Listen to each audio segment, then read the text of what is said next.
आणि आता बातमी आहे साम टीव्हीच्या इम्पॅक्टची। लाडकी बहीण योजनेच्या नोंदणीसाठी पैसे मागणाऱ्या अधिकारी आणि कर्मचाऱ्यांवर फक्त निलंबनाची नव्हे तर संबंधित अधिकाऱ्यांना घरी बसू असा सज्जड दम मुख्यमंत्र्यांनी दिलाय। राज्यभरामध्ये विविध ठिकाणी लाडकी बहीण योजनेच्या नोंदणीसाठी महिलांनी मोठ्या प्रमाणात गर्दी केली आहे। मात्र या नोंदणीसाठी अधिकारी आणि कर्मचाऱ्यांनी पैसे मागितल्याचे आरोप होत आहेत। अमरावतीमधून पैशांच्या देवाणघेवाणीचे व्हिडिओ सुद्धा समोर आले। मात्र आता कुणी पैसे मागत असेल तर कठोर कारवाईचे आदेश थेट मुख्यमंत्र्यांनी दिले। कोणीही आमच्या भगिनींकडून बहिणींकडून कोणीही सरकारी कर्मचारी असेल कोणी असेल त्यांनी पैसे घेण्याचा प्रयत्न केला त्याला सस्पेंड करून जेलमध्ये टाकून देऊ।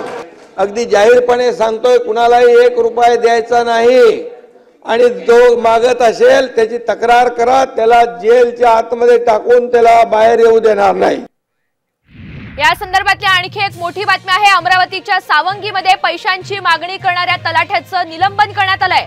अमरावती जिल्हाधिकाऱ्यांनी या संदर्भातली कारवाई केली आहे। तलाठी महिलांकडून 50 रुपये मागत असल्याचा महिलांचा आरोप आहे आणि महिलांकडून पैसे घेतानाचा व्हिडिओ सुद्धा व्हायरल झालेला होता।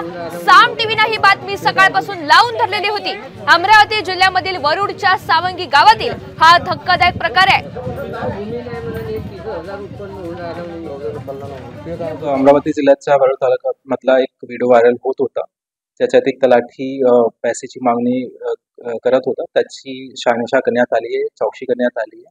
तहसीलदार एसडीएम मार्फत त्याची चौकशी झाली आणि त्याच्यात तथ्य ठरलं म्हणून त्या तलाठीला आता सस्पेंड करण्यात आलेलं आहे आणि त्या तलाठीवर एफआयआर सुद्धा करण्यात येत आहे।